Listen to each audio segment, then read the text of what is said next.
Bukan saja kita supply, tapi kita ngajarkan sama petani ikan itu membuat pakan itu. Ikan sapu-sapu ini menjadi bencana ekologi. Bahan baku pakan itu berupa protein ikan kita ambil dari ikan sapu-sapu.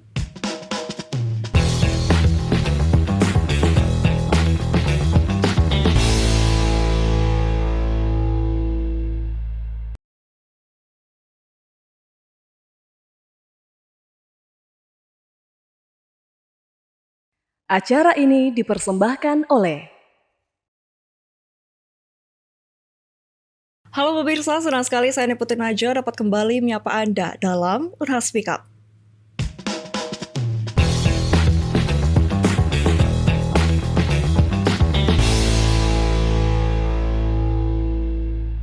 Universitas Hasanuddin kembali menunjukkan kelasnya sebagai salah satu institusi pendidikan tinggi di Indonesia melalui kontribusi penelitian yang berdampak bagi pembangunan nasional. Hal ini dibuktikan dalam Anugerah Diksaintek 2024 yang diselenggarakan oleh Kementerian Pendidikan Tinggi, Sains, dan Teknologi pada Jakarta 13 Desember 2024 lalu. Unhas berhasil meraih 3 penghargaan dalam Anugerah Diksaintek 2024, salah satunya yakni Skala Prioritas Nasional kategori Ekonomi Biru. Lalu sebenarnya siapa sosok di balik anugerah ini? Sudah bergabung bersama kami, sudah ada Profesor Dr. Insinyur Budimawan DA selaku peraih Silver Medal Anugerah Prioritas Nasional kategori Ekonomi Biru Anugerah Diksaintek 2024. Selamat sore, Prof. Selamat sore. Bagaimana kabar hari ini? Kabar baik, alhamdulillah. Alhamdulillah, luar biasa. Sekali lagi selamat, Prof, atas pencapaiannya. Terima kasih. Luar biasa. Mungkin boleh diceritakan sedikit dulu deh, Prof. Sebenarnya bagaimana sih perjalanan menuju Anugerah Diksaintek 2024 ini? Baik. Anugerah ini sebenarnya adalah kerja tim. Ada kerja tim. Kami ada 7 orang. Kebetulan saya ketuanya. Kemudian ada kolaborasi dari Institut Pertanian Bogor, Profesor Amiruddin. Ada tim dari Unhas ya, dari Fakultas Ilmu Kelautan Perikanan, Ibu Dr. Irmawati, Ibu Profesor Aslamia, Ibu Dr. Fahria, Andi Herul, dan mitra kami dari Balai Budidaya Maros. Itu kira-kira seperti itu kolaborasi, dan kita bekerja dengan sangat termotivasi dan saling menutupi dengan berbagai bidang disiplin ilmu yang berbeda tentunya. Luar biasa. Lalu gimana tuh, Prof, berjalan cerita persiapan kemarin, Prof? Program ini sebenarnya kalau kita mau lihat disebut di dalam skim, sebenarnya ini kan pendanaannya dari Kedareka, dana pendanaan dari Dikti. Kami kebetulan mendapatkan dana melalui inovasi yang kami tawarkan. Inovasi yang kami tawarkan itu antara lain meliputi 2 yang paling utama itu, yaitu bagaimana memproduksi benih ikan nila yang unggul. Benih unggul yang benih ikan nila ini selama ini benihnya didatangkan dari Jawa, dan kami dengan inovasi yang kita berikan kerjasama dengan mitra yang ada di Maros, Balai Budidaya, dan kerja dengan tentunya ini sasarannya ke masyarakat. Kami memproduksi benih yang berkualitas unggul, satu. Yang kedua, kami memproduksi pakan yang merupakan komponen utama dalam sistem budidaya. Kita tahu sistem budidaya itu 60-70% biaya dari pakan, sehingga itu perlu mendapat sentuhan. Nah, di pakan ini kita juga menciptakan pakan unggulan itu dengan memberikan inovasi berupa beberapa formulasi yang bisa memberikan daya tahan terhadap gangguan-gangguan penyakit dari ikan nila itu. Kemudian tentu juga dengan rasa dan yang baik tentunya dari ikan yang akan kita produksi nantinya, yang kita benihkan. Kira-kira seperti itu. Oke, luar biasa. Kalau mungkin boleh diceritakan, Prof, apa sih kemarin yang menjadi momen turning point terus untuk memutuskan mau fokus di ekonomi biru? Sebenarnya begini, kami waktu menawarkan itu uh, lima sasaran yang ada di ekonomi biru itu sebenarnya kalau jujur secara tidak sengaja kita tidak menargetkan ke 5 sasaran itu. Kebetulan tadi kan saya sebutkan ada 2 lokus kita bekerja. Cuma memang kelihatannya sendi-sendi ekonomi 5 ekonomi biru itu yang pertama tentunya bagaimana memberdayakan masyarakat, dan memang hasil akhirnya ini kan ke masyarakat. Betul. Jadi benih ikan ini, pakan ini kita berikan ke masyarakat. Masyarakat dalam hal ini masyarakat pembudidaya. Kemudian inovasi, tadi inovasi ada 2 inovasi yang lokusnya di pakan, dan inovasi yang lokusnya ke benih yang unggul. Benih yang unggul itu benih yang kita hasilkan adalah benih yang kebetulan kita melakukan rekayasa. Ikan nila itu jantan dan betina dengan input produksi yang sama waktunya, itu jantan lebih besar. Jadi ikan itu kita dengan teknologi kita jantankan semua. Jadi benihnya kita jantankan semua.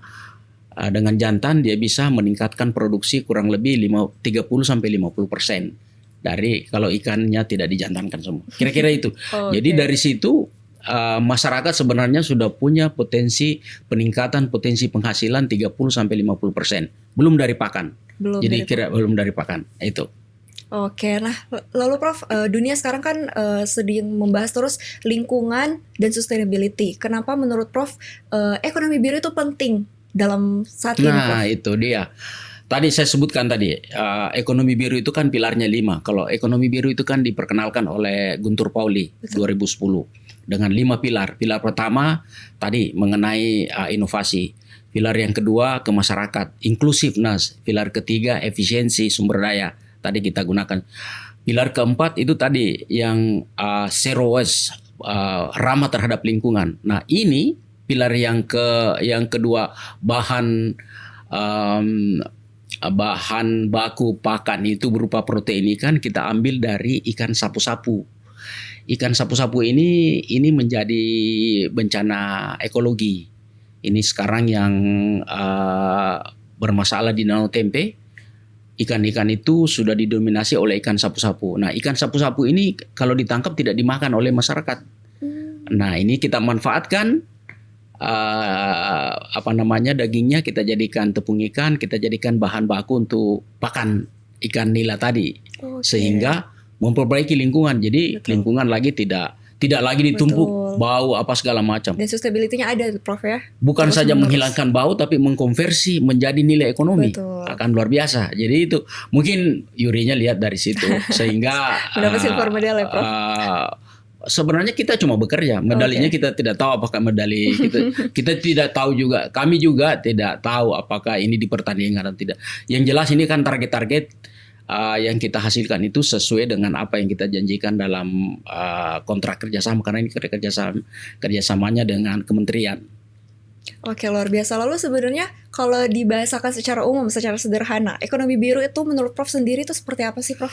Ekonomi biru itu kan tadi kembali ke konsep, kita selalu konsep dasarnya ekonomi biru itu 5 pilarnya, tetapi yang dia mengedepankan hal-hal yang bersifat inovasi.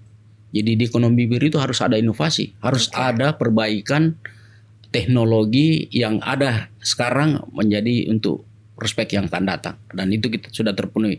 Yang kedua harus ada aspek inclusiveness. Bagaimana melibatkan masyarakat. Di aspek inclusiveness ini lebih diutamakan mendahulukan orang-orang yang berketidakpunyaan, orang-orang miskin lah ya.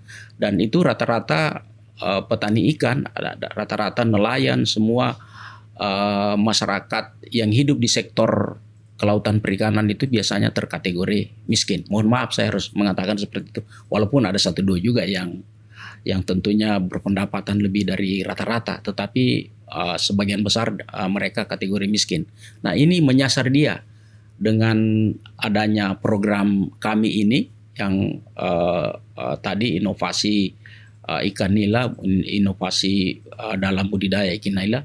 Dia sangat sangat happy dengan pendapatan dengan input produksi utama tadi pakan kita berikan. Kalau dia beli pakan itu kan pakan ikan itu harga di pasaran itu rata-rata 11-12 ribu per kilogram. Betul. Dengan formulasi pakan yang kami buat dan kita ajarkan, bukan saja kita supply, tapi kita ngajarkan sama petani ikan itu membuat pakan itu. Jadi pakan kita tekan menjadi 8.000, 9.000.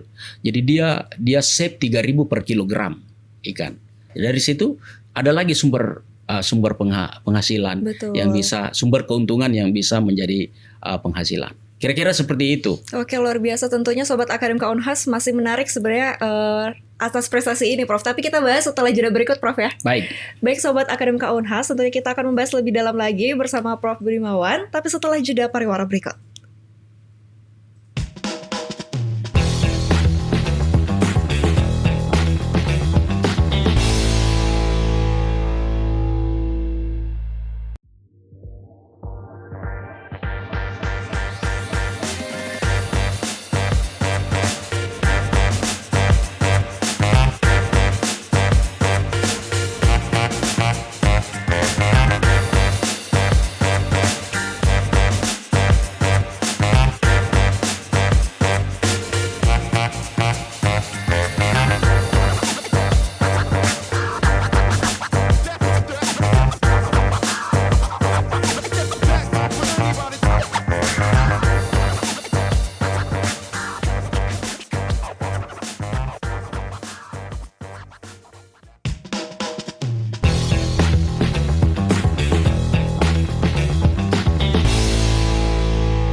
Halo pemirsa, masih bersama kami dalam Unhas Speak Up. Kita lanjut lagi Prof ya. Baik.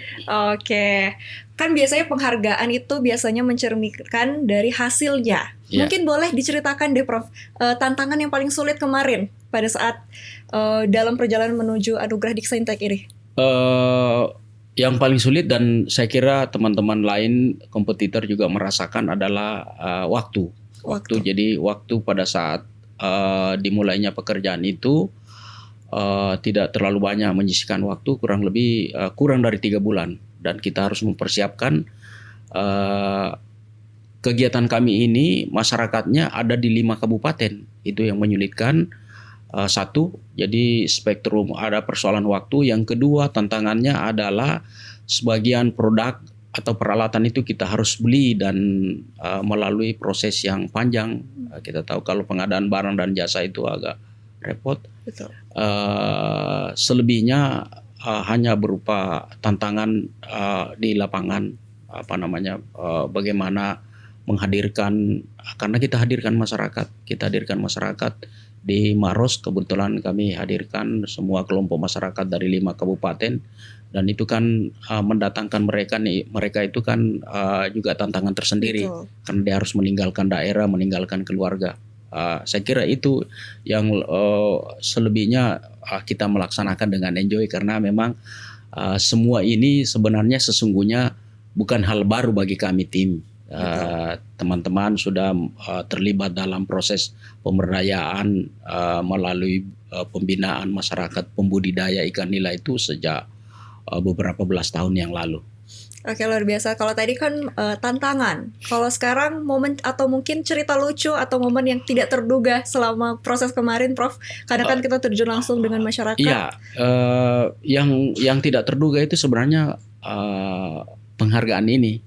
Penghargaan ini tidak terduga karena sama sekali tidak pernah disampaikan ke kami bahwa akan ada kompetisi.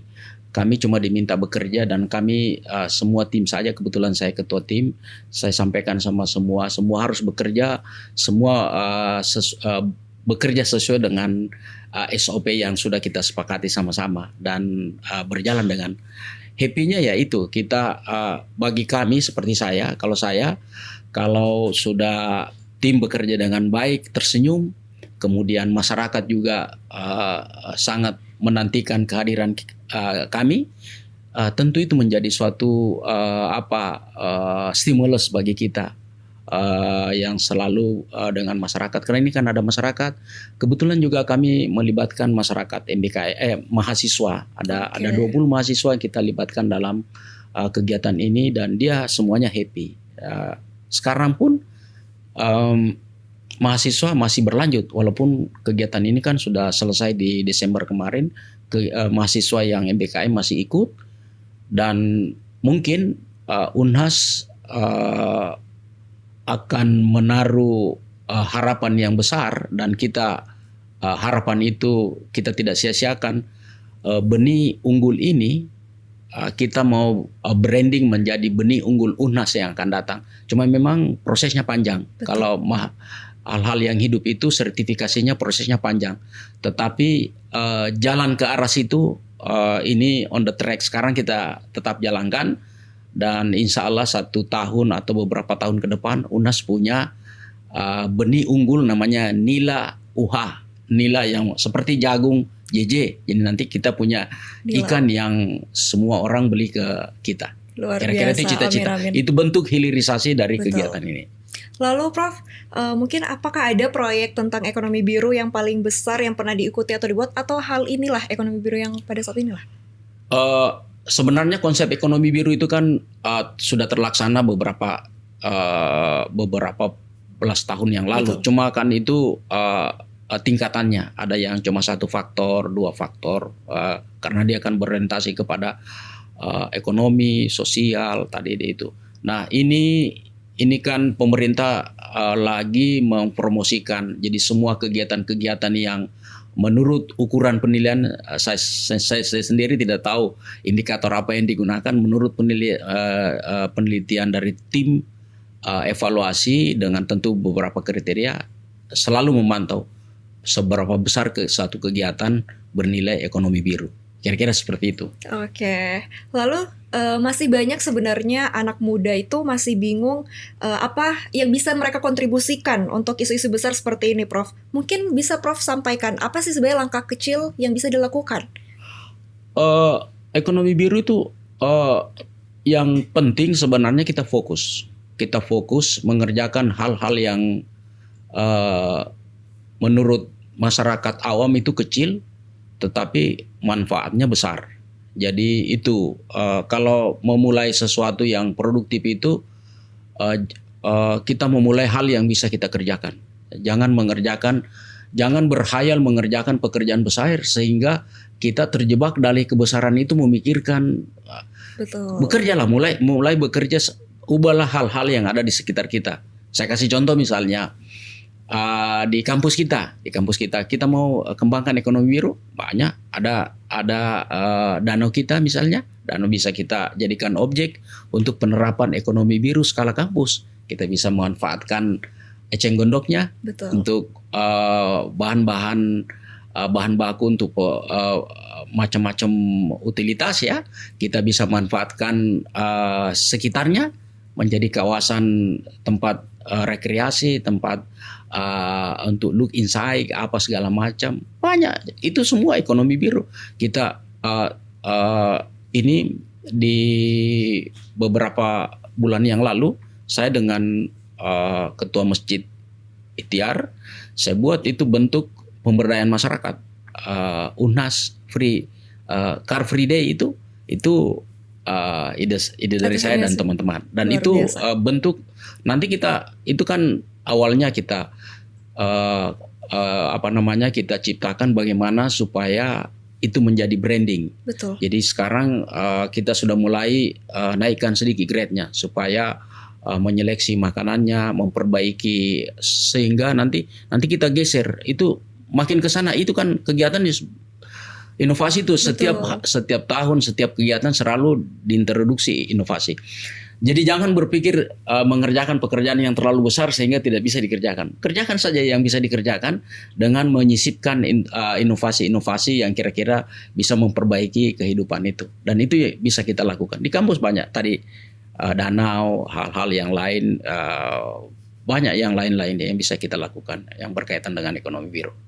Lalu Prof, apa sih kalau harapan sendiri dari Prof untuk program atau kebijakan ekonomi biru 10 tahun ke depan?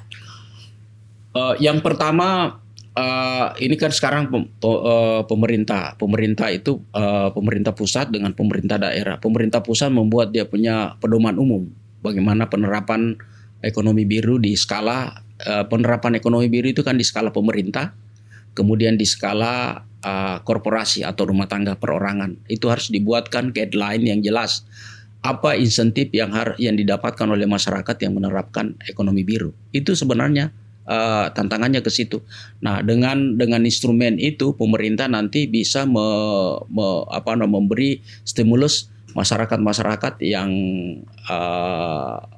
punya kemampuan, punya naluri invensi untuk menerapkan inovasi-inovasi yang baik untuk masyarakat. Karena ekonomi biru itu adalah ekonomi yang sifatnya inklusif, Nas. Tadi itu keterlibatan semua pihak, terutama pada kelompok yang tidak berkepunyaan tadi, kelompok masyarakat miskin yang pendapatannya sangat terbatas, itu yang harus kita mulai sentuh. Betul, luar biasa. Terakhir Prof, sebelum menutup perjumpaan kita pada hari ini, mungkin bisa sampaikan kepada Sobat Akademika Unhas closing statement atau pesan terkait ekonomi biru. Closing statementnya mudah, kerjakan apa yang bisa dikerjakan, walaupun itu kelihatannya kecil, tetapi memberikan dampak yang besar terhadap kehidupan, terutama tadi kehidupan masyarakat yang golongan rendah, masyarakat yang miskin. Kira-kira seperti itu. Baik, luar biasa. Terima kasih banyak Prof atas waktunya untuk terima hari kasih, ini. Saya terima kasih. Luar biasa. Baik, Sobat Akademika Unhas, demikianlah obrolan kita. Tentunya kita, seperti yang dikatakan Prof, sebagai akan bisa untuk berkontribusi. Tentunya kita bakal melakukan dimulai dari hal kecil, Prof, ya. Mulai dari kecil. Baik, luar biasa. Jangan lupa untuk terus saksikan Unhas, program-program Unhas TV hanya di Unhas TV. Saya Putri Najwa, wakil seluruh kru yang bertugas, pamit undur diri dan sampai jumpa.